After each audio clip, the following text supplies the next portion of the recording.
앞이구나. 오늘이 지금 이 시간이 마지막 시간이군요. 그러면은 뭐 제가 조용필인가요? 제가 맨 마지막 시간을 장식하는 사람이면은 그렇게 혼자 생각하고 이 시간 같이 또 우리 이 시간 함께 이야기를 나누겠습니다. 제가 오늘 제목을 원래 포스트 코로나 시대 전도라고 잡았는데 조금 오늘 앞에 파워포인트에는 복음을 말할 수 없는 시대의 전도다라고 조금 좀 서글픈 제목을 잡았습니다. 사실 이 말은 제가 그 한국에도 번역된 책인데 우리는 왜 오늘날 복음을 말할 수 없게 되었는가라는 책이 있어요. 거기서 왜 복음이 unspeakable truth가 되었는가, 그러니까 우리가 말할 수 없는 진리가 되었는가, 그런 책이 있는데 그게 이제 오늘날 기독교가 사회적으로도 뭐 미국이나 우리 한국도 마찬가지겠지만 사회적으로 별로 이렇게 지성적으로 보이지 않고 또 사회적으로 사람들한테 매력적으로 보이지 않는 시대에 이런 우리의 자신의 우리 모습들을 좀 자성하고 다시 돌아보자는 그런 차원에서 나온 책인데, 제가 몇 년 전에 그 책을 봤는데 요즘 조금 이런 우리가 상황에 온 게 아닌가. 사실 전도라는 주제를 말하기가 사실 상당히 좀 불편하고 거북하기도 해요. 어저께 제가 이제 지인들하고 같이 식사를 어디서 하고 나오는데 우리 3명 있었거든요. 다 목사들이고 다 신학생들이고 뭐 이런 분들인데 또 나오는데 그래도 지금 이런 상황 속에서도 이 전도를 하시는 분이 계시더라고요. 이렇게 인근에 있는 교회 그 분이신데 전도지를 주더라고요. 근데 3명이 저렇게 3명이 딱 가는데 다른 2명은 딱 패스해버리고 저한테만 딱 전도지를 주는 거예요. 그래서 농담으로 이제 교수님이 제일 교회 안 다니게 생겼나 보다고 지금. 그래서 이거 내가 제일 전도를 당해야 되는 입장에 있는 사람처럼 보이나 보다. 그래서 명색이 전도학자인데 내가 전도를 하는 게 아니라 오히려 전도를 좀 받은 신세가 되었는데 그래도 우리는 약간 놀랐어요. 그래도 요즘 같은 시대에도 이런 상황 속에서도 이렇게 또 어쨌든 그게 뭐 제가 지금 평가를 하는 게 아니라 이렇게 길거리에서 전도하시는 열심히 있는 분이 있으시구나.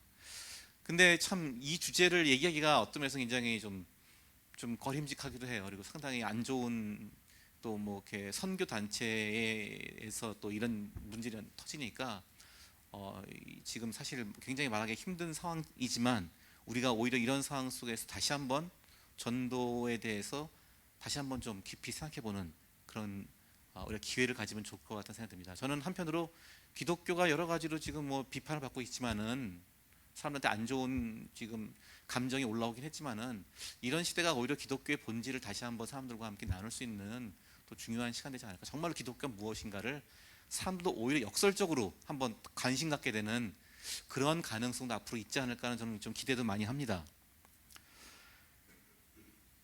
그런 의미에서 오늘 전도 포스트 코로나 시대에 이제 포스트 코로나 시대가 어떤 면에서는 위드 코로나와 함께하면서 또 코로나를 벗어나면서 우리가 또 이 교회의 변화된 환경을 우리가 생각해봐야 될 시기 같은데요. 저는 전도에 한 3가지 정도 구성 요소가 있다고 봅니다. 첫 번째 메시지가 있어요. 전도를 한다면 우리가 메시지가 있고, 그리고 2번째로 되게 중요한 게 오늘 사실 이 부분을 중점적으로 얘기하려고 하는데 관계의 문제예요.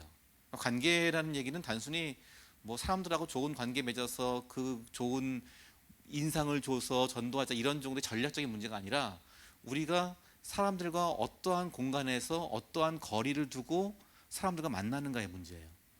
근데 오늘날 이 포스트 코로나 시대에 우리가 이 문제가 저는 굉장히 중요하게 대두되었다고 봅니다. 그래서 오늘은 제가 주로 이 전도의 3가지 구성 요소 중에서 이 관계의 문제, 그러니까 물리적 관계 말입니다. 물리적 관계. 이거를 우리가 어떻게 볼 것이냐를 좀 한번 생각해 보려고 그래요.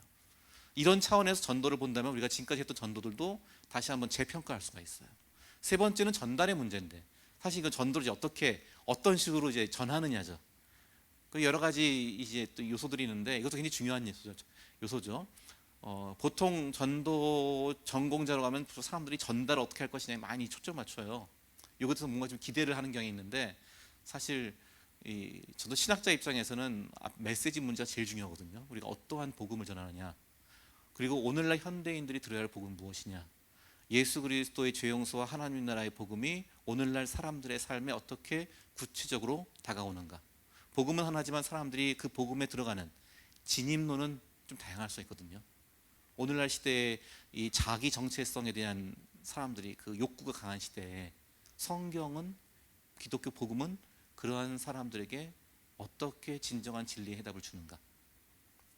저는 요즘 관심 있는 게 뭐 수치의 문제인데, 수치심, 오늘 이 사람들의 자아 존중감 혹은 수치심이 굉장히 중요한 현대 사회의 문화적 코드가 되었는데, 이 수치 관점에서 볼 때 기독교 복음은 무엇일까? 이 수치, 명예 수치 문화 속에 사는 사람들에게 어떻게 성경 말씀과 하나님 예수 그리스도의 은혜의 복음은 정말로 좋은 소식이 될 수 있을 것인가? 이런 것들은 우리가 메시지에서 다룰 문제거든요. 기독교 변증적인 문제이기도 하지만은 굉장히 중요한 문제고, 사실 전달적인 문제, 그러니까 구체적으로 어떻게 사람들한테 복음을 어떤 방식으로 전할 것이냐에 대해서는 사실 어떤 면에서는 현장에 계신 목사님이나 전도자들이 훨씬 더 잘할 수가 있어요. 근데 저희는 그거를 조금 더 하나의 그 객관화시키고 체계화시키는 작업을 할 수 있죠. 그런데 제가 오늘 좀 중심으로 다루고자 하는 것은 이 관계의 문제라는 겁니다. 공간과 거리의 문제. 이 코로나 시대가 되어서 우리가 접하고 있는 지금 하나의 트렌드가 이게 사회적 거리두기의 시대가 되었죠. 사회적 거리두기. 그러니까 이 사회적 거리를 둔다는 것은 이게 우리가 전례 없던 사실은 경험이잖아요. 그리고 이게 아마도 제가 생각하기에는 이번에 백신 접종 시작되고 뭐 올해 안에 뭐 내년에 집단 면역이 이루어진다고 할지라도 상당 기간 거리를 둬야 되고 마스크를 써야 되고 여전히 계속 그 코로나 방역을 어느 정도 계속 해야만 더 이상의 재확산을 막을 수 있다고 하잖아요. 그러니까 아마도 우리가 이제 이게 상당히 익숙해질 것 같아요. 사람들이 이제 과거같이 대규모 사람들이 모여서 밀집해서 앉아서 그렇게 뭔가 뭐 집회를 한다든지 그런 행사를 하는 게 언제쯤 가능해질까? 이게 저는 상당히 이제 좀 상당히 시간이 걸리지 않을까 싶어요. 그러면서 우리가 전통적으로 전도했던 것들은 상당히 대규모 집회 전도를 많이 했잖아요. 근데 이게 이제 거의 앞으로 거의 당분간은 좀 보기 힘들어지는, 같이 사람들이 왜 그 집회에 모이면 사실은 그 분위기란 게 있거든요. 그 후끈후끈 달아오는 분위기에 나도 모르게 동화되기도 하고 거기에 내가 조금 더 자극을 받아서 사실 없던 마음도 생기기도 하고 이런 것 현상이 있기 때문에 우리가 그 집회 전도라는 것이 상당히 많이 했었는데 앞으로 이게 거의 쉽지 않은 상황이에요. 혹은 지금 이 방역 방침 정하면서 소규모 모임을 계속 지금 규제하잖아요. 뭐 가장 안 좋을 때는 3명까지도 제한시키려고, 지금은 5명 이내로 미만으로 제한시키고 좀 풀어지면 10명까지 허용해 준다고 하죠. 계속해서 이 소모임들이 계속 지금 규제를 받고 있어요. 그러니까 사실 저도 어디서 봤더니 교회 예배를 통해서는 뭐 감염이 별로 거의 없다고 들었는데 교회에서 뭐 식사 모임이라든지 소모임들을 통해서 이제 그런 것들이 번졌다고 하잖아요. 이 소모임도 사실은 이제 앞으로 우리가 어떻게 할 것이냐도 상당히 좀 중요한 문제일 것 같아요. 지금 사회적 거리두기 하면서 요즘 최근에 막 화제로 떠오른 개념이 소셜 버블이라는 개념이에요. 여러분 소셜 버블이라는 그 단어 들어보셨나요? 소셜 버블, 뭐 서포트 버블이래요. 우리나라는 안 했어 이거를. 그러니까 소셜 버블 하면 사회적 거품보다는 방울 있죠. 방울, 물방울 같은 거. 예, 그 거품이라는 의미보다는 그 방울이라는 의미예요. 그러니까 그 방울 안에, 한 큰 방울 안에 있는 사람들끼리는 늘 같이 만나고 늘 같이 시간을 보내기 때문에 마스크도 벗고 그냥 그 사람들끼리 만나는 건 자유롭게 하라는 거예요. 그러니까 이거는 이제 영국이나 미국이나 이런 데서 다 완전 락다운을 하면서 봉쇄를 하면서 아예 밖에도 못 나가고 어떠한 모임도 갈 수가 없으니까 그렇게 굉장히 좀 사람들의 그런 사회적인 고립감을 좀 해결하기 위해서 늘 같이 만나는 사람, 늘 같이 지내는 사람들, 가족들 혹은 직장 동료, 아주 늘 같이 일을 해야 되는 사람들, 그 범주 안에서는 만남을 허용해 주는 거예요. 같이 어울림을 허용해 주는 게 이 소셜 버블이거든요. 그래서 한 사람이 10명 이상 되면 안 돼요. 그 정도의 자기가 늘 교제할 수 있는 사람의 범위가. 혹은 서포트 버블이라 해서 노인분들이라든지 이렇게 굉장히 극도의 외로움을 느끼는 분들에게도 그런 이 서로 버블끼리 연결시켜줘서 서로 같이 좀 그런 외로움을 해결해 줄 수 있도록 하는 것. 그게 오히려 또 이 감염도 막는데 어느 정도 그 효과가 있다고 그래요. 근데 우리나라에서 그 도입하냐 마냐 지금 논란이 얘기가 많은데 어떻게 될지 모르겠어요. 그 서양은 워낙 락다운이 심했기 때문에 그게 가능한데 우리는 그렇게까지 할 필요가 있느냐 뭐 그런 얘기가 있는데, 근데 저는 이제 이 얘기를 소셜 버블 얘기를 들으면서 미션 버블이라는 단어도 한번 나오면 어떨까 하는 생각을 했어요.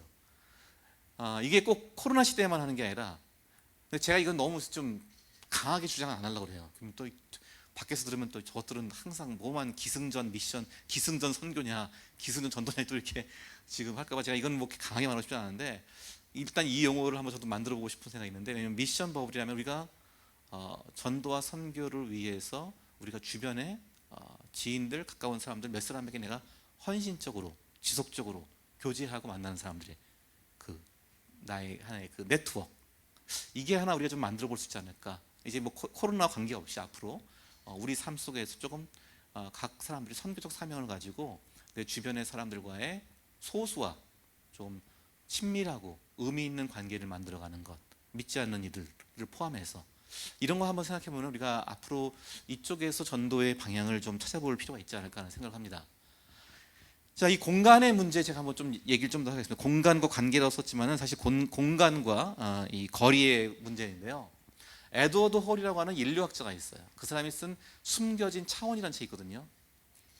제가 이거 사실 몇 년 전부터 굉장히 좋아했던 책이에요. 제가 오래전부터 이 책을 되게 좋아했어요. 왜냐하면 제가 이 공동체가 도대체 어떤 형태로 존재하는가를 가지고 볼 때 우리는 너무 단순하게 공동체 얘기할 때 뭐 두 날개 해서 대규모 교회하고 소그룹 뭐 그런 얘기 많이 하잖아요. 아니면 우리 학교에도 저희 학교에도 소그룹 사역학과가 있는데 오로지 소그룹이 제일 중요하다 뭐 이렇게 하면 교회가 뭐지 소그룹이 교회를 살린다 이런 얘기하면 또 교회 공동체성은 오직 소그룹을 통해서만 이루어진다라고 생각할 수도 있는데, 사실 인간이 공동체적 소속감과 연결을 느끼는 그 규모는 다양하다는 거예요.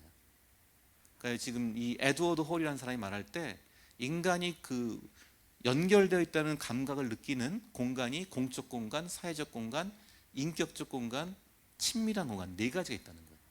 그러니까 사람은 다 이 네 가지 공간을 다 경험하고 싶어 한다는 거예요. 우리 그렇지 않습니까? 이게 공적 공간, 이게 굉장히 많은 사람들이죠. 한 50명, 그냥 대충 어린 잡아서 한 50명 이상 서로 모르면서도 같이 모이는 사람들. 우리 교회 우리 빛과 소금의 교회 정도면 교회들 대부분 다 아시겠네요. 그렇게 그럴 것 같은데, 아니면 좀 더 큰 교회들은 서로 모르잖아요. 모르지만 같은 교회 교인이라는 소속감을 느끼잖아요. 연결감을 느끼고 같은 교인인 줄 알면 또 반갑기도 하고 이런 공동체성을 느끼죠. 그건 뭐가 좋냐면은 내가 때로는 좀 이렇게 혼자 약간 숨어 있고 싶을 때도 있거든요. 약간 익명적으로 남들의 시선 안 받고 있고 싶을 때가 교회 나오고 싶을 때도 있잖아요. 그래서 사람들이 대형교회 가잖아요, 그냥. 근데 그런 그 공적인 공간에 대해서의 공동체적 소속감도 있다는 거예요. 근데 그 다음으로 또 있는 게 뭐냐면 사회적 공간이에요. 사회적 공간은 한 숫자로 따지면 10명에서 50명. 서로 간단한 인사 나누고 서로 얼굴 알고 이름 알고 아주 가볍게 알 수 있는 사이. 그리고 서로 같이 공동의 뭐 교육을 받는다든지 이 정도의 관계를 맺고 있는 사람들이에요. 그게 10명에서 50명 정도인데, 그 정도는 이제 보통 우리 중소형 교회면 아마 이 사회적 공간 정도의 규모가 될 거예요. 그 다음에 또 하나는 인격적 공간입니다. 인격적 공간은 우리가 보통 많이 얘기하는 소그룹이에요. 이건 정기적으로 서로 교제하고 나누는 관계죠. 제가 보기에 숫자가 한 5명에서 10명 정도가 인격적 공간이에요. 이건 아주 깊은 관계는 아니에요. 하지만 정기적으로 만나서 서로 책임 있게 교제하는 사이예요.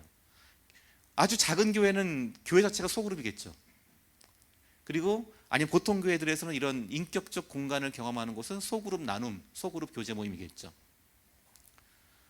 친밀한 공간, 이제 가장 밑으로 가장 소수의, 예수님께서 말씀하신 것처럼 두세 사람이 내 이름으로 모이는 곳 할 때 한 그 정도 숫자입니다.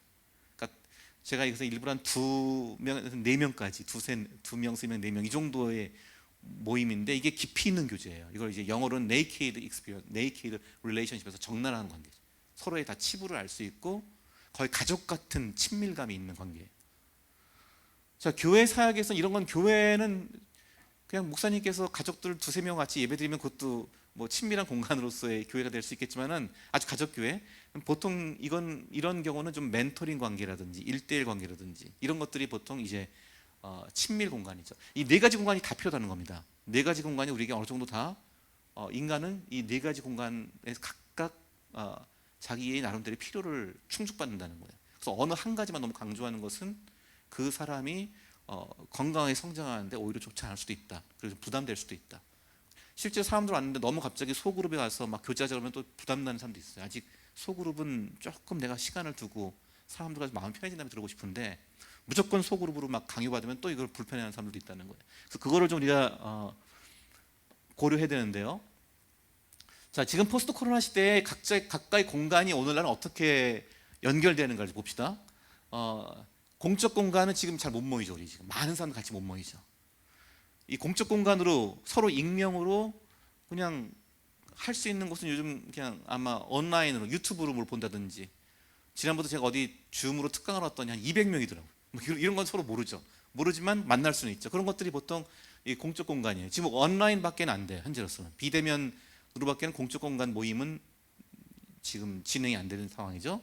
사회적 공간, 사실 이것도 지금 오프라인이 힘들 거예요. 한 2, 30명 정도 같이 모이는 거, 거의 같이 모여서 서로 이렇게 인사도 하고 같이 교제하고 같이 배우고, 이거 쉽지 않죠. 물론 교회 예배당이 크면 거기서의 그 비중으로 한 2, 3, 이 정도 모일 수도 있겠지만, 거의 사실은 예배관 드리고 같이 거기서 더 이상 소셜 그 게더링, 교제를 할 수는 없잖아요. 사회적 교제를 할 수 없잖아요. 그래서 원래 이건 굉장히, 사실은 저는 원래 코로나가 터지기 전까지는 이 사회적 공간을 솔직히 저는 굉장히 중요하게 봤어요. 이게 요즘 사람들이 이 사회적 공간을 원하거든요. 젊은 사람들이 취향 중심 동호회 같은 거, 요즘 살롱 문화 이런 것들 굉장히 지금 젊은 사람들이 좋아하는데, 서로 어느 정도 거리를 두면서 같은 공동의 관심사를 같이 나누고 서로 같이 어느 정도의 그 무한정 만나는 건 아니고 어떤 제한된 약속된 기간 동안만 같이 교제하는 모임들, 이게 취향 중심 동호회가 사실은 지금 많이 생겨나고 있어요. 그래서 앞으로 아마 제가 보기에는 포스트 코로나 되면은 이쪽이 제일 많이 또 다시 회복될 거예요. 제 예상으로는요. 지금은 그것도 약간은 좀 조심스럽기 때문에 이제 온라인으로만 지금은 만나고 있는데, 아마 앞으로 이 사회적 공간이 저는 되게 중요해질 거라고 봐요. 그다음에 인격적 공간, 이 공동 프로젝트죠. 같이 서로 뭐 성역 공부를 같이 한다든지, 아니면 같이 삶을 나누는 그런 라이프 트랜스포메이션 그룹 같은 거 같이 하면서 한다든지, 그 서로 헌신되죠. 서로 참석과 서로에게 위해서 권면해주고 서로를 위해서 기도해주는 것을, 이 상호 헌신이 있어야죠. 사회적 공간은 그게 강하진 않아요. 그거 너무 부담 주면 안 돼요. 사회적 공간에서는 그런 상호 헌신에 부담을 주면 안 되지만, 인격적 공간은 어느 정도는, 어느 정도의 헌신, 그렇다고 해서 완전히 그냥 가족 같은 헌신하라는 것은 아니고, 그것까지 너무 요구하면 좀 힘들다고 봐요. 사람들이 부담 갖기 때문에 어느 정도 상호 헌신이 있죠. 아마 소셜 버블 개념이 이쯤에 들어가지 않을까 싶어요. 제가 보기에는 현재 인격적 공간도 사실 만나기는 쉽지 않지만, 정기적으로 5명에서 10명 정도의 모임이 지금 계속되긴 쉽지 않잖아요. 그러나 SNS라든지 혹은 가끔씩 조금 풀어졌을 때 가끔씩 만날 수 있는 그런 하이브리드적인 그런 모임들이 있을 거예요. 근데 이 인격적 공간에서의 모임은요, 저는 그러니까 얼마 전에 제가 무슨 목표 데이터 연구소에서 나온 그 자료를 보니까, 청년들이 진정한 교제를 원하는데 그것을 할 수 있는 도구로 뭐 줌을 고려한다 그랬는데, 이거 줌 나온 지 벌써 1년 됐는데 지금 얘기하는 건 좀 너무 뒤늦은 얘기 같고, 지금 다 하는데 뭐 줌이란 그건 도구일 뿐이니까. 근데 제가 보기에는 조금 하이브리드적 창의성도 필요하다고 봐요. 그러니까 뭐냐면은 SNS라든지 온라인 통해서 만나더라도 사람들이 뭔가 같이 그 아날로그적인 경험과 그 감정 터치가 필요할 수 있거든요. 제가 어느 그 서점에서 하는 프로그램을 보니까, 그 어느 분이 서점을 여러 개 이렇게 운영하시는 유명한 분이 하시는 그런 프로그램이 있는데, 거기는 이렇게 서점에서 그 무슨 회원 가입을 하면은 같은 뭐 그 책뿐만 아니라 여러 가지 소품들을 보내주더라고요. 같이 소품도 보내주고 같이 뭐 데일리 스케줄을 만드는 거 한다든지, 그래서 같은 그런 일정을 가지고 같이 참여하게 하는. 그래서 조금 그 온라인으로만 모든 걸 해결하는 것이 아니라 사람들이 같이 경험할 수 있는 오프라인 각자의 공간에서 좀 요 물질을 만질 수 있는 그런 경험들.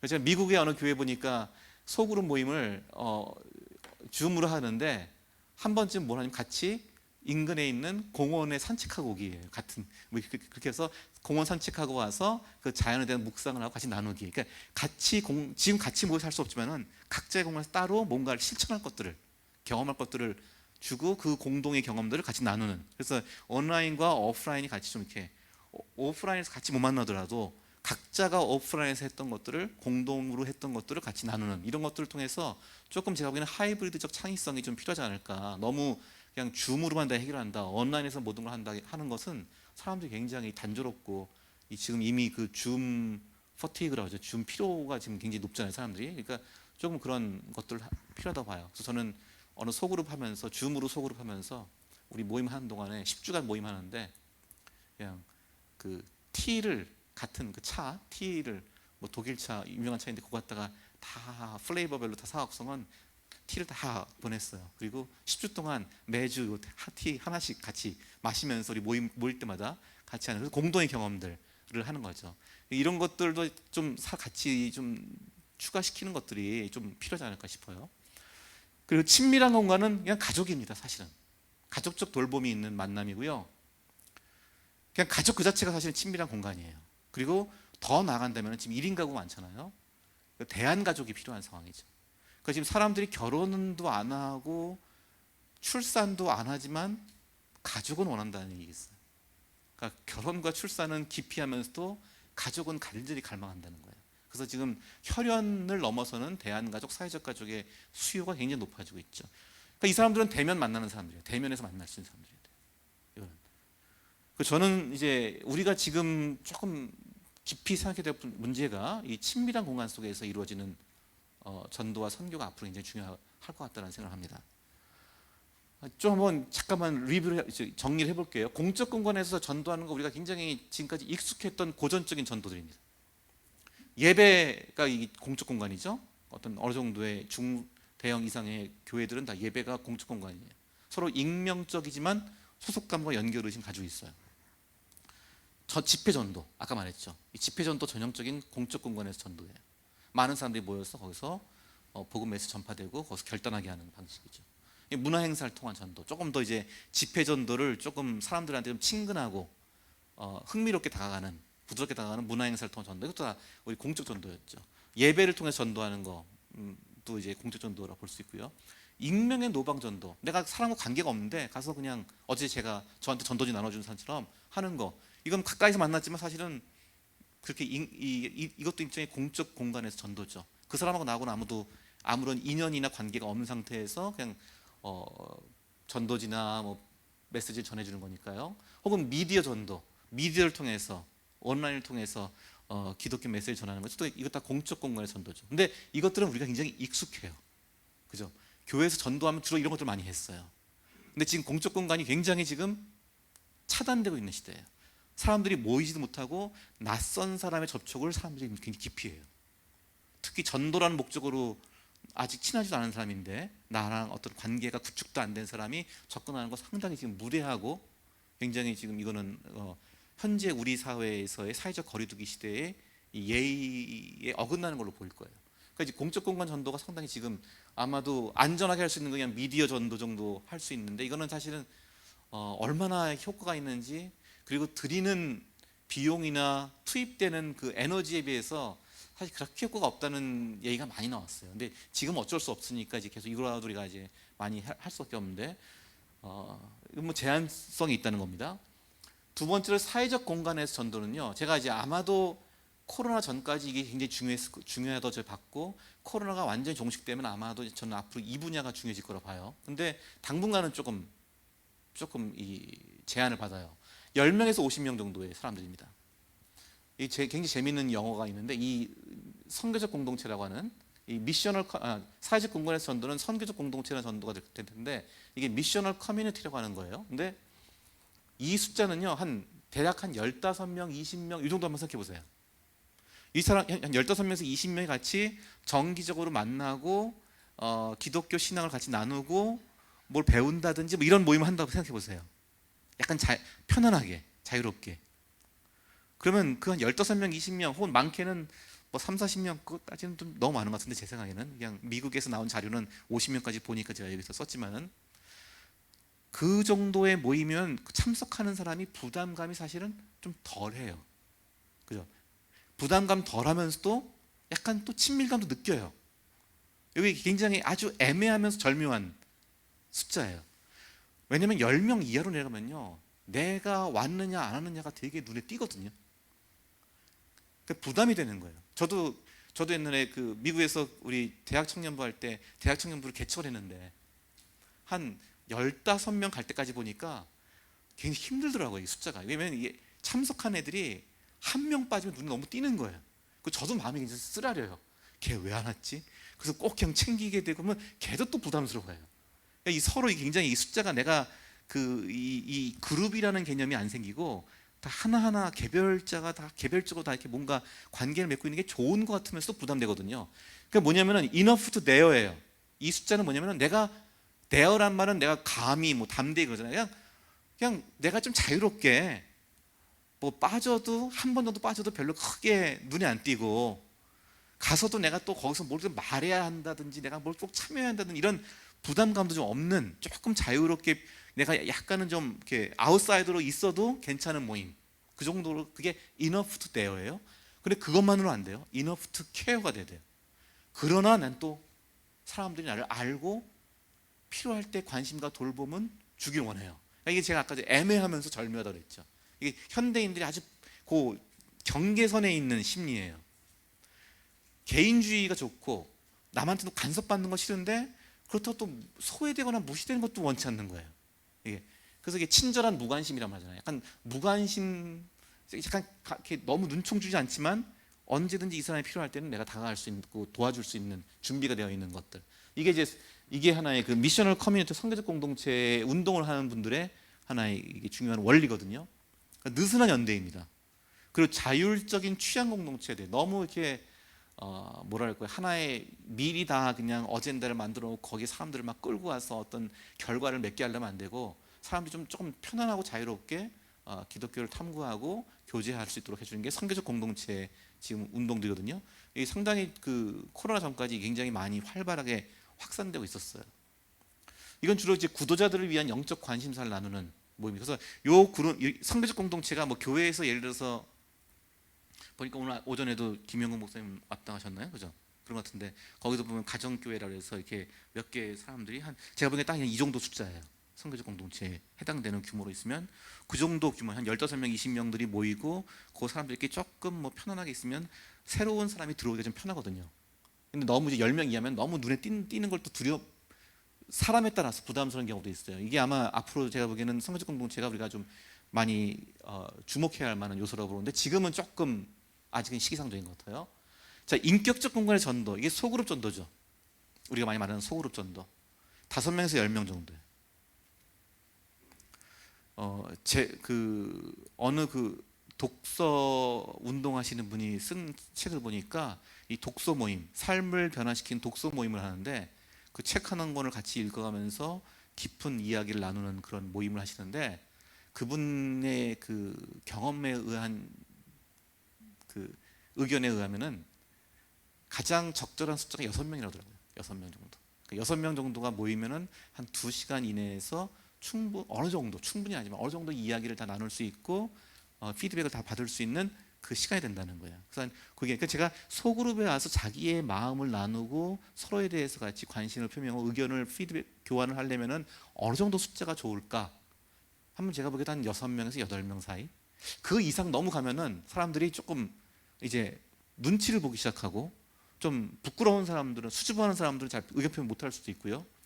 뭐 이런 일이 일어나거든요. 그래서 제가 보기엔 이 정도. 그럼 10명 왜 10명까지냐? 가끔 빠진 사람도 있으니까 그 정도 숫자를 볼 때는 8명이 유지되려면은 그 정도 좋지 않을까 생각해요. 이게 이제 fresh expressions라고 우리 첫날인가 둘째 날 주성락 박사님 하셨을 텐데 그 주성락 박사님께서 늘 그 한국에 많이 소개한 운동이 영국의 fresh expressions라는 운동이죠. 그게 거의 하나의 선교적 소그룹의 운동 그 형태를 가져요. 한 이 정도 숫자의 사람들이 같이 모여서 정기적으로 교제를 하고 신앙을 같이 나누고 서로 돌봄과 관심을 나누면서 신앙에 이르게 하는 모임들. 이게 fresh expressions 혹은 선교적 소그룹, 이게 비슷한 모임이죠.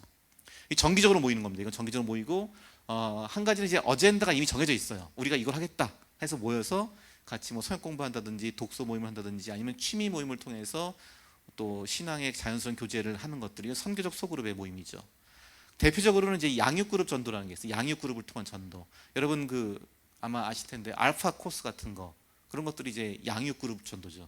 기독교를 단번에 소개하고 그 자리에서 결신시키는 것이 아니라 12주, 뭐 한 15주 뭐 이 정도의 그 시간을 가지고 과정 속에서 교제하면서 기독교를 탐구하면서 서서히 신앙에 대한 발견에 이르게 되도록 하는 게 이제 양육 그룹이죠. 이게 사실은 양육그룹 전도가 영국에서는 1990년대에 가장 유력한 전도 모델로 꼽혀서 지금까지 오고 있어요. 알파 코스가 이제 가장 대표적인 전도 모델이고, 이런 전도를 하나의 복음 제시하고 그 자리에서 믿게 하는 게 아니라 양육이라는 틀 속에서 사람들이 기독교를 계속 탐구해 보도록 해야 한다. 그것은 공동체 같이 그들을 지켜주고, 지금 바로 못 믿지 않더라도 결단하지 못하더라도 좀 기다려주고 서로 같이 받아주고, 이런 과정, 그 과정은 소그룹에서 할 수 있겠죠. 이게 소그룹 전도가 있고요. 근데 지금 이것도 좀 제가 보기에는 이런 모임도 이렇게 쉽지 않을 것 같아요, 현지에서 할 때는. 그러면 이제 그 다음에 우리가 볼 수 있는 게, 제가 친밀한 공간에서의 전도, 이걸 이제 가족 전도라고 제가 썼는데, 가족이란 말에 제가 지금 이 부호를 붙인 것은, 인용 부호를 붙인 것이 이제 지금 제가 말하고자 하는 게 있는 거예요. 자, 이게 2명에서 4명이겠죠. 이건 굉장히, 근데 앞에 소그룹이나 성교적 공동체는 뭔가 이렇게 형태가 있고 구조가 있다면, 이거는 그런 게 없어요. 그 정기성이 없어요. 그냥 일상적이고 굉장히 비공식적이에요. 그냥 나의 자연스러운 삶의 교제권이어야 돼요. 그런 곳에서 내가 복음을 어떻게 전하느냐, 그냥 같이 교제하고 같이 대화하다가 어느 순간에 내가 그냥 스토리텔링으로 복음을 말할 수도 있고, 저는 굉장히 중요한 게 일상에서의 복음 선포라는 걸 저는 굉장히 중요하게 보거든요. 사람들과 대화하고 이야기하다가 그 사람이 고충을 듣거나 그 사람이 어려움을 듣거나 그 사람의 고민을 들을 수가 있어요. 그때 사실 우리가 복음을 선포할 수 있는 중요한 기회거든요. 그때 복음을 선포할 때 어떠한 대본을 외워주는 것이 아니라 그 사람의 상황 속에 임하는 하나님의 사랑과 은혜를 선포해 주는 거예요. 그건 굉장히 다양한 상황 속에서 각자가 기도하는 가운데 성령께서 지혜를 주신 대로 그 복음을 선포해야 돼요. 저는 선포해야 된다고 봐요. 그때는 선포한다는 게 우리가 무슨 강요하거나 뭐 윽박지르는 게 아니잖아요. 큰 소리 치는 게 아니라 하나님이 하시는 일을 내가 그냥 대언하는 것뿐이에요. 근데 오늘날 전도에서 잠깐 이게 좀 약화되는 건 굉장히 저는 좀 문제라고 보거든요. 왜냐하면 사람들이 같이, 여기에는 물론 이제 뭐가 전제되냐면은 일상적 관계적 그 친밀감이 있어요. 이미 그 상태에서 사람들에게 그런 대화 속에서 그렇게 관계를 맺고 대화를 하다 보면 분명히 사람들이 고충이나 어려움이 나와요. 고민이 나왔을 때 사실 우리 그때가 사실은 복음을 나눌 수 있는 그냥 계기예요, 기회예요. 그리고 이런 일들은 많이 일어나요. 꼭 교회 나오라는 얘기가 아니에요. 꼭 너 지금 예수 믿고 지금 결단하라고 그걸 요구하는 것이 아니라, 그냥 하나님이 너를 사랑하신다, 하나님이 네 삶에 계획을 갖고 계시다, 하나님이 네 아픔에 함께 하신다. 근데 이런 아주 단순한 복음에 대한 위로가 필요하고 축복이 필요하고 선포가 필요해요. 우리 그걸 할 수 있는 우리 훈련 되어 있을 때거든요. 여러분 그런 거 하십니까? 여러분 믿지 않는 사람들, 지인들, 가족들과 있을 때 그들의 얘기를 들었을 때요, 너무 그걸 또 기승전 교회로 데려오려고 하는 너무 그런 의도가 아니라 그 사람들의 삶과 그 사람들의 고충에 대해서 하나님의 은혜가 어떻게 임하는가를 그냥 그 선포해 줘야 돼요. 그거는 그렇다고 해서 지금 그러니까 너 교회 나와라가 아니라 그냥 그 사람의 마음과 함께하는 차원에서 일상에서 복음 선포하는 게 필요해요. 자, 이건 굉장히 일상적 비공식적 교제를 통해서 우리가 이제 신앙으로 돌보는, 우리가 이제 복음으로 결국 궁극적으로 그 사람들 돌보는 모임을 갖는 거죠. 저는 이게 굉장히 좀 중요하다고. 우리가 이제 안전하게 만날 수 있는 사람들. 자, 여러분들이 안전하게 만날 수 있는, 아까 말했던 제가 소셜 버블 얘기했는데 미션 버블로 간다. 미션 버블은 이제 이쪽까지 올 거예요. 그러면 누가 있습니까? 가족들이 있을 거예요, 먼저. 그죠? 그리고 아마 친하게 지낼 수 있는 친구들. 자, 그들 중에서 여러분이 진짜 미션 버블로 만날 수 있는 사람들이 있습니까? 지금 내가 만나는, 이렇게 마스크를 벗고도 만날 수 있는 사람들 중에서 내가 지금 복음을 나누는 해야 될 대상들이 있는지 한번 우리 돌아봐야 돼요. 아마 대부분 있을 거예요. 왜? 가족 중에 분명히 있거든요. 가족이나 친척 중에 분명히 있을 거예요. 거의 대부분 사람들이. 제가 가족 전도 얘기를 해보면 대부분 다 있더라고요. 저도 있으니까요. 자, 이런 아주 그 작은 우리 관계망 속에서의 우리가 복음을 전하는 그 준비가 되어 있어야 한다고 봐요. 지금 그 저는 가장 중요하다고 보는데요. 그래서 이걸 저는 이제 마이크로 미니스트리란 말 써요. 제가 최근에 이걸 마이크로 미니스트리, 아주 마이크로 작은 초소형의 사역을 해야 된다. 우리 각자가, 우리 신앙인들, 예수님의 제자들 각자가 자기 삶 속에서 이런 작은 마이크로 미니스트리를 좀 해봐야 한다. 최근에 이게 우리뿐 아니라 미국 같은 데서도 최근에 사역의 그 흐름이 굉장히 마이크로 미니스트리로 가고 있어요. 그러니까 빌리그램 전도협회에서, 빌리그램 센터에서 리서치를 해봤더니 빌리그램 센터의 그 리서치 결론은 뭐냐면은 전도가 안 되고 교회가 지금 쇠퇴한다고 그러는데 꼭 그런 건 아니다 이거예요. 그래서 복음 중심의 교회들은 오히려 그래도 좀 견조한 성장세를 보이고 있다 이런 얘기를 해요. 그러니까 전통적 교회들, 주류 교단 교회들은 많이 쇠퇴하고 있는데 복음주의적 열정이 있는 교회들, 특별히 선교적 상상력과 선교적 헌신이 있는 교회들은 그래도 성장하고 있다라는 이제 한 2019년에 나온 보고서예요. 그런 통계를 냈어요. 그러면서 가장 효과적으로 전도가 일어나는 곳은 지금 마이크로 처치다 이런 말을 했어요. 그 마이크로 처치가 뭐냐? 그냥 처치라 해서 이게 무슨 특별한 무슨 교단이나 교회 형태는 아니고요. 그냥 신앙 공동체를 말하는 거예요. 이 아주 이 친밀한 공간에서의 5명 이하 정도의 서로 헌신된 관계 속에서 정기적으로 만날 수 있고 서로 깊은 대화를 나누는 사람들 사이에서의 이 복음 선포가 이루어지고 거기서 전도가 이루어지고 있다. 그래서 마이크로 처치가 굉장히 앞으로의 전도의 중요한 동력이 될 것이다라고 예측을 했어요. 근데 제가 보니까 여기만 그런 게 아니라 미국 장로 교단 중에서 에코라는 교단이 있어요. 이게 좀 이벤젤리컬 카버넌트 오더라고 하는 교단인데 최근에 새로 생긴 교단이에요. 신생 장로 교단인데 미국 그 장로 교단이 PCUSA 교단이 그 동성애자 안수 문제로 이제 좀 분열이 되면서 논란이 일어나면서 나와서 조금 복음주의적인 그룹의 사람들이 목사님 나와서 세운 신생 장로 교단인데 거기도 보니까 제가 거기 좀 제 친구들이 많이 거기서 이제 활동했기 때문에 교제를 많이 하는데 거기가 이제 말하는 게 마이크로 익스프레션 오브 처치예요.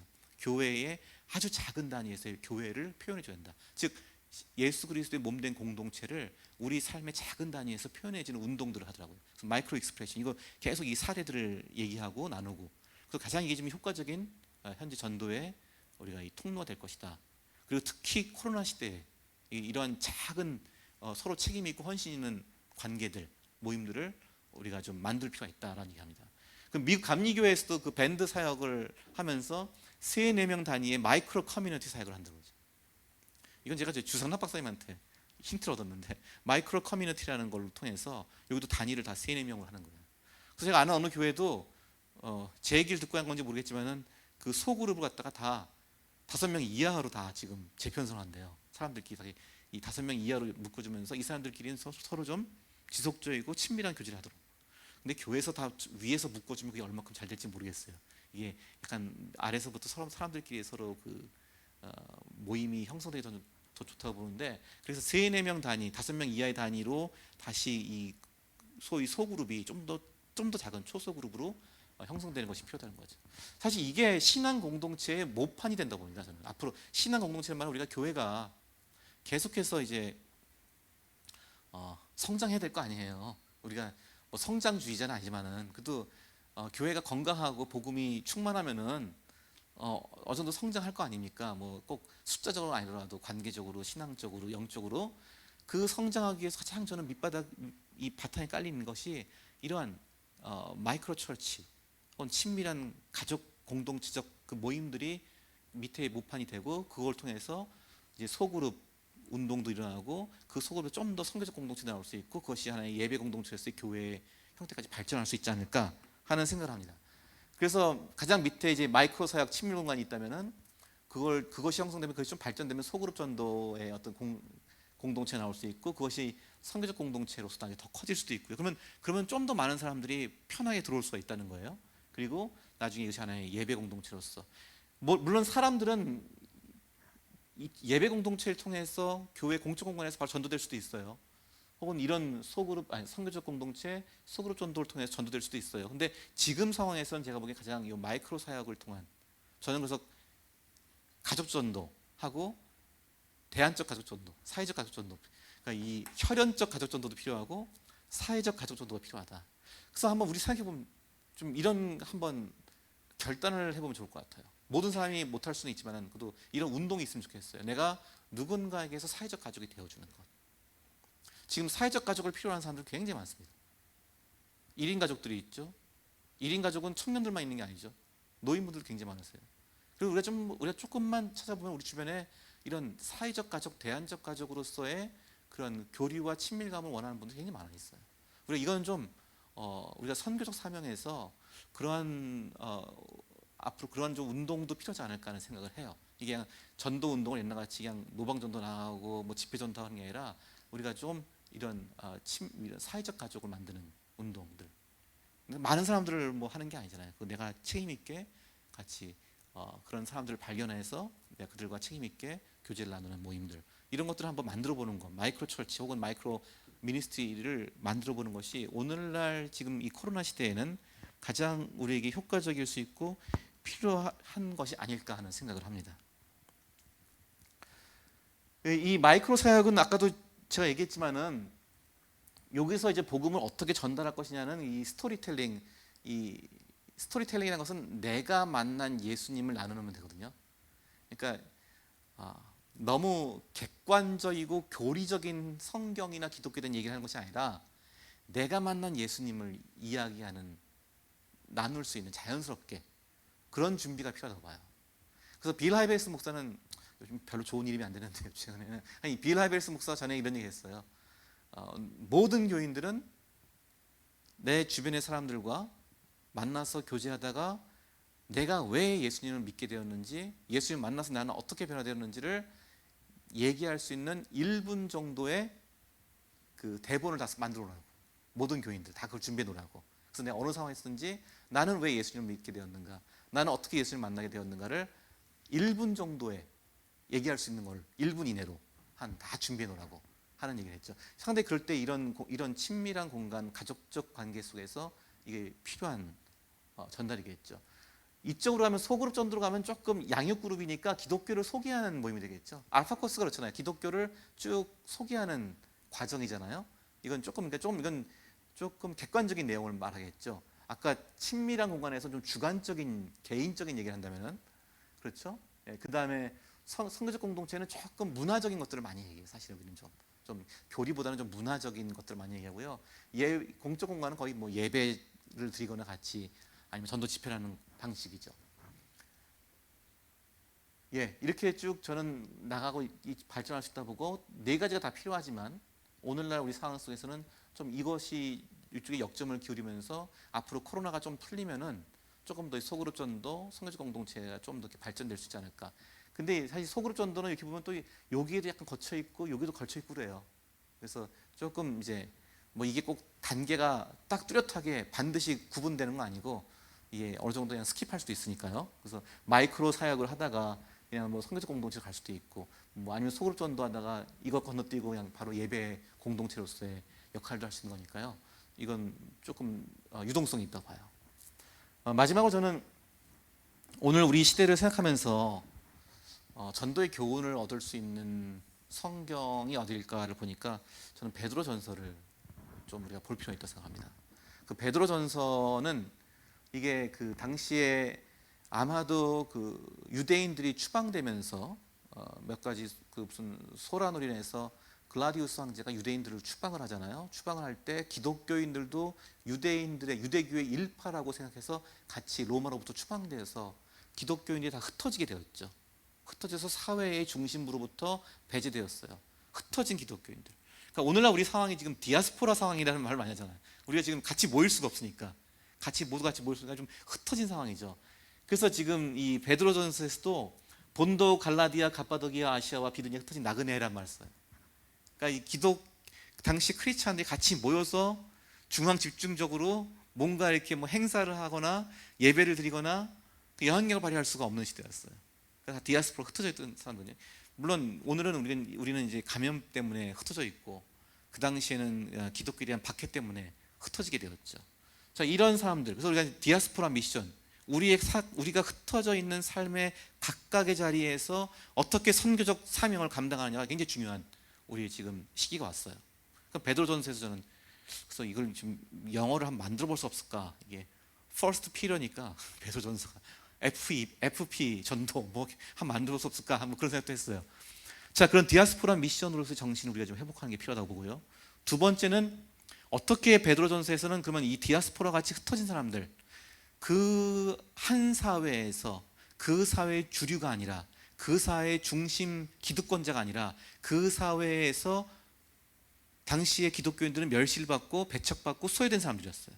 우리는 지금 기독교인들이 많이 비호감을 받고 있는데, 우리는 우리 잘못으로 지금 좀 이렇게 된 거지만은 어쨌든 간에 그렇게 흩어진 사람들이 각자의 삶 속에서 어떻게 복음 증인의 삶을 사느냐, 어떻게 선교적인 삶을 사느냐에 대해서 베드로는 말하기를 굉장히 저는 계속 나오고 있다고 보는데요. 베드로전서 1장부터 이 얘기는 계속 나오고 있는데 변화된 삶을 강조해요.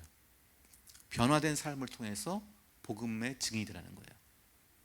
변화된 삶이 뭐냐? 베드로는 이 베드로전서 1장을 보면요, 1장 5절인가 보면 그 영혼 구원이에요. 우리가 영혼 구원을 교회 안 다니는 사람 교회 데려와서 결신시키는 걸 영혼 구원이라고 생각하는데, 그래서 구령 사역 뭐 이러잖아요. 영혼 구원이라는 말 쓰는데 베드로전서에서 쓴 영혼 구원이라는 단어는요, 불신자를 믿게 하는 게 영혼 구원이 아니라 이러한 상황 속에서 내가 하나님과의 더 깊은 교제 속에서 세상에 흔들리지 않고 내가 그 영혼의 주인이신 하나님과 더 깊은 교통을 나눔으로써 이 모든 환난과 핍박을 능히 이겨내는 것을 영혼 구원이라는 단어를 써요. 그러니까 베드로전 이 영혼의 구원을 받음이라는 단어가 성경에서 아마 여기만 나올 거예요. 베드로전서 1장 5절에서. 근데 그 단어가 쓰임새는 굉장히 제자도적인 용어고 성화적인 용어고 선교적인 용어예요. 이게 그냥 그러니까 선교적 사명에 대한 용어지, 이게 그냥 안 믿는 사람 불신자를 어떤 교회에 데려온다는 그 용어가 아니었어요. 그러니까 우리가 이 변화된 삶을 통해서 우리의 영혼이 정결해지고 우리의 영혼이 하나님과의 깊은 교제를 통해서 우리의 육신은 이 세상에서 쇠하나 우리의 하나님과의 관계 속에서는 그 친밀한 교제 속에서 우리가 구원받는다는 그 얘기를 하는 거거든요. 그래서 이 변화된 삶을 굉장히 강조해요, 베드로는. 그래서 베드로서 3장에 가면은 남편과 아내의 관계를 이야기하면서 주로 당시에 믿는 아내와 믿지 않는 남편 관계가 많았거든요. 이 초대교회는 여성들을 굉장히 우대했기 때문에 여성들이 교회에 많이 나왔어요. 여성들을 우대하니까 여성들이 교회에 많아지니까 비율상으로 믿는 여성과 믿지 않는 남성이 사는 일이 많았거든요. 그러니까 항상 이게 요즘도 교회는 여성분들 많잖아요. 저도 교회에서 가족전도 공동체를 이끌어 보니까 대부분 다 여성분들이에요. 다 교회 안 나온 남편들 위해서 이제 기도하고 그 전도하려고 하는 모임 있었는데, 그 당시도 그랬나 봐요. 여성들이 주로 이제 교회를 나오고 믿고 남편들이 믿지 않는 경우. 이때 베드로가 말하기를요, 남편들을 애를 잘 이제 섬기라는 말 하면서 혹 말씀을 순종하지 않는 자라도 말로 말미암지 않고, 그러니까 너희가 하는 말로 지금 전도가 되는 것이 아니라 그 안에 행실로 말미암아 구원을 받게 하리라. 그러니까 너희의 행실을 통해서 구원을 받게 하라. 베드로가 이미 이 당시에 얘기했어요. 너희가 얼마나 전도 프로그램과 대본을 잘 외워서 잘 전달하냐로 전도하는 것이 아니라, 구원받게 하는 것이 아니라 그렇게 불순종하는 삶을 너희의 행실을 통하여서, 너희 변화된 삶을 통하여서, 너희 영혼 구원 받은 그 삶을 통하여서, 너희가 왕 같은 제사장으로 사는 그 삶을 통하여서 너희 남편들이, 너희 가족들이 구원받게 하라. 이거는 그 주인과 종의 관계에서도 똑같이 얘기하죠, 베드로가. 너희가 성실하고 겸손하고 인내함으로 너희 상전, 너희가 일하는 육신의 상전에서도 너희가 그 감화를 줄 수 있어야 한다. 이게 베드로가 이 당시에 이 변화된 삶을 통해, 삶의 감동을 통한 전도를 얘기하죠. 마지막 세 번째는 대답으로서 전도를 하는 거예요. 너희 마음에 그리스도를 주로 삼아 거룩하게 하고 너희 속에 있는 소망에 관한 이유를 묻는 자들에게는 대답할 것을 준비하되 항상 준비하되 온유와 두려움으로 하고 그러죠. 여기 보면은 자, 이렇게 변화된 삶이 있으면 무슨 일이 일어나냐? 사람들이 질문이 나온다는 거예요. 그래서 질문을 일으키는 삶이에요. 너희 마음에 그리스도를 주로 삼아 거룩하게 하면은 너희 속에 있는 소망에 관한 이유를 사람들이 묻게 된다는 거예요. 질문하게 된다. 그럼 그 질문에 대해서 너희가 답을 주라는 거예요. 너희 소망에 관한 이유에 대해서 온유와 두려움으로 답을 줄 수 있도록 준비하라는 거예요. 아까 제가 내가 만난 예수님에 대한 이야기 준비해야 된다 했잖아요. 내가 어떤 사람들의 삶의 상황 속에서 일상적인 언어로 복음을 선포하는 준비, 이거 해야 된다고 보거든요. 자, 이게 그대로 사실은 이 베드로가 말하고 있는 겁니다. 전 베드로전서에서 우리가 이 흩어져 있고 사회로부터 소외되었고 배척당했던 당시 그리스도인들이 그 속에서 어떻게 예수 그리스도의 구속의 은혜를 통해서 그들이 회복된, 구원받은 존귀한 하나님의 자녀이고 왕 같은 제사장이고 그리스도의 귀한 덕을 선포하는 사명을 지닌 자리라는 것을 재인식하고, 그들의 선교적 사명을 재인식하고 선교적 정체성을 회복하고, 그들이 각자의 흩어진 삶 속에서 그들의 변화된 성품, 성화된 삶, 그리고 복음을, 소망에 관한 이유를 대답할 수 있는 준비를 갖춤으로써 그들이 초대교회의 복음 전도와 교회 성장에 중요한 초석을 저는 깔았다고 봅니다. 그래서 저는 베드로전서에서 사실은 이 성경이 신약 성경이 말하고 있는 전도의 가장 중요한 원리가 나온다 봐요. 실제 제가 기독교 변증학 수업을 들을 때 우리 교수님께서 그러더라고요. 첫 시간에 베드로전서 3장 15절을 읽어주면서 이게 성경에 나오는 유일한 기독교 복음을 어떻게 전할 것인가에 대한 유일한 단서를 알려주는 구절이다. 그런 말씀하시더라고요. 대답으로서 전도, 질문을 일으키는 삶과 대답으로서 전도. 우리가 지금 이 코로나 시대에도 이런 작은 삶의 단위에서 친밀한 우리의 관계의 헌신 속에서 그리고 이런 마이크로 미니스트리, 마이크로 처치, 마이크로 커뮤니티를 통해서 우리가 계속해서 복음은 멈추지 않고 복음은 결코 이 사회의 이 감염병에 의해서도 중단되지 않는 그런 사역으로 계속 확장되고 계속해서 지속되기를 바랍니다. 예, 제 강의 여기로 끝내겠습니다.